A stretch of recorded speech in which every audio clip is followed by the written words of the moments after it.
But first, a new tracking poll is shaking up the presidential race and raising new questions about how each party should prioritize their resources in these final weeks. According to that poll by ABC, Hillary Clinton has opened up a 12-point lead over Donald Trump. That's nationally 50-38. The poll shows voters do not like his statements that the election is rigged or his refusal to say he'll accept the outcome of the election. Trump has now lost his lead among men. Today, Clinton made her case in New Hampshire, considered one of about a dozen battleground states which will determine the winner.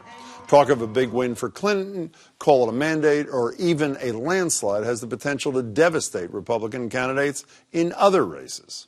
New Hampshire needs a strong voice in the U.S. Senate. That's Senator Kelly Ayotte. A Republican like New Hampshire Senator Kelly Ayotte could be collateral damage and lose her seat to Governor Maggie Hassan if Trump gets swamped. Democrats claim they aren't taking anything for granted.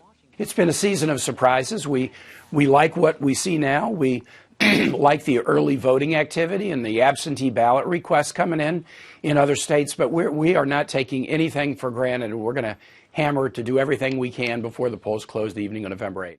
So is it time for the Republicans to admit defeat at the top of the ticket and salvage other races, that is, keep control of Congress, and how the Democrats make sure they don't get complacent in these final 2 weeks and a day? Joining me are freelance journalist Joanna Weiss. Joanna, hi, how are you? Hi, Jim. Charlie Chippia, who served in the Romney administration, is now a senior fellow at the Pioneer Institute. Charlie, good to see you, too. Good to be here. So Nate Silver this morning, 538, says 84% likely that Hillary Clinton is president of the United States. Either of you make a case that could be wrong or no? I think it's low. You think it's even higher than the 84%? Yeah, that would be my You take. too? I mean, I think the writing's on the wall at this point. Probably has been for a couple of weeks. Okay, so let's forget that. Let's stay with the Democrats for a minute. It seems to me that in many cases, despite what Tim Kaine just said, Hillary Clinton is acting like the president-elect, essentially. And isn't that confidence in some ways? People don't like that, do they, or do they? They don't. They don't. And I think she's really trying to temper it. I think it makes sense to shift resources toward the down-ballot races, because why not? And because the Democrats actually see an opportunity to possibly take the Senate and the House. That's historic. That's huge for them. But I think she's got to play it a little bit safer when it comes to not acting like the president yet. Well, let me give you an example where I think she did act like the president. I don't know if anybody picked up on this or not. This is on the plane. Tim Kaine's standing right behind her. She's doing one of those little press availabilities. She's asked the question about the most recent WikiLeaks email disclosures, and here's what Hillary Clinton has to say.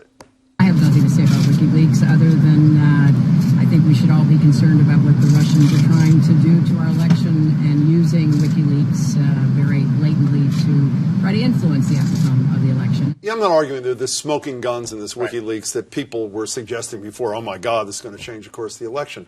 But with 2.5 weeks to go, you're asked about the content of an email that was fairly serious. And your answer is, I'm not going to talk about it. It's the Russians' fault. Can you get away with that? Well, look, this is not a first. You know, Hillary Clinton, in my view, is far preferable to Donald Trump. But there is a long history here, as I was arguing with my siblings yesterday, of saying that Hillary Clinton seems to tell the truth only after every other option has been exhausted. And, you know, that's another example of that, I think, of reverting to the thing that often comes the most naturally to her. And I certainly don't think it was the best way to answer that question. Well, since his siblings aren't here, I'll ask you. You know, I don't know if that was an untruth, but it seems I always feel that the public, I don't care how busy they are, when someone doesn't answer a question, and the word in 2016 is pivots to something that was not asked, people don't like that. Well, people don't like that when they watch in debates. That's always a frustration with the viewers. Yeah. I mean, this is not just Hillary Clinton who's refusing to answer. This is the party line. This is the Democratic Party line on WikiLeaks. You see it on every talk show, Donna Brazile on down. But isn't that a problem for the Democrats to just say it's the Russians? I mean, Hillary Clinton, you said open markets. It's the Russians' fault. Hillary Clinton, you told some bankers they're the ones, since they know the industry best, you should reform the banking industry. Don't you have to respond to the content? I don't mean to blow this out of proportion, but it's an example to me of how she's acting like she's already won the thing. If she were running against anyone but Donald Trump, it would be a problem. Jim, exactly, but she's running out the clock at this point. She is. And the reality is that the thing that helps her the most is that if Donald Trump were asked that question, he would say something so completely insane that this makes her look like George Washington. Okay, I remember him well, by the way. He can really do a press conference. Let's talk about the GOP side of things. It's a real fine dance. I saw an ad, I think, on CNN over the weekend that opened with something like, regardless of who wins this race, it's important to keep GOP control of Congress. Is that good strategy at this point? I don't know. I'm curious to hear what you think about that because it does, I don't think it doesn't. I'm not sure you can do that. I'm not sure that works. I think that all that does is maybe make you look weak and make things even worse. I am. I mean, kind of dubious. Not only are we losing that, we're really losing everything. So help us We're so salvage desperate this. that we're even going to say this. That was my take, Joanne. I'm curious. But isn't what it your possible thought it's was. also seen as honest? I We're mean, I getting think crushed in the polls. I think it's all the Republicans have got at this point. I mean, I really do think even Kellyanne Conway is now coming and saying, Campaign manager is saying it's not looking good for Trump right now. I think it gives Paul Ryan a nice out. I mean, he is a couple weeks ago decided he wasn't and announced that he wasn't going to go out and campaign for Trump and was going to only concentrate on down ballot. I think it's easier for him. It gives him more integrity to say let's and it's a message for them. It's a message of let's create a check and balance. Here's a reason to vote Republican in the down ballot races because they know that there are Republicans who are going to go out and vote for Clinton because they can't abide Trump. Even though the history in recent years is less ballot splitting than there used to be in earlier years. But the numbers seem to suggest now that the likelihood of the Democrats taking over the Senate, they got to flip 5 seats if Hillary Clinton wins because Tim Kaine, as vice president, becomes the tiebreaker in the Senate, but that they're not going to win the House.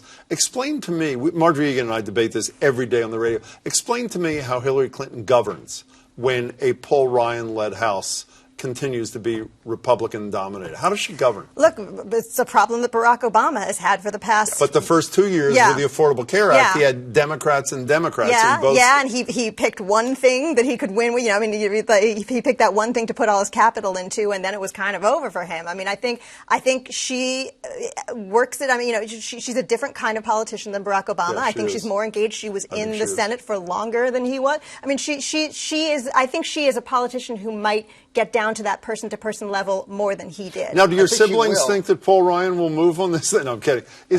Paul Ryan, assuming they maintain, and the latest I've seen, they need to pick up 60 seats in the House. I think it's 60. They may pick up 30. Is Paul Ryan all of a sudden going to say, well, assuming this happens, there's a mandate for Hillary Clinton. The Senate is now run by Chuck Schumer, Democrat from New York. So I really have to be more reasonable and more compromised. I just don't. Yes, that's exactly what's but I'm serious. Does anybody see that? No, of course it's not. It's not what's going to happen. It's going to be, I think you're going to see, I agree with what Joanna says, but I also think that there is such a well of dislike for Hillary Clinton. Much of it, I think, just not really fair, but, it's so visceral that I think we're going to see, once again, world records for executive orders and all the kind of stuff that we see because the government doesn't work. On that note, pleasure. Nice to see you, John. Thanks, Jim. Charlie, thank you so much for your time.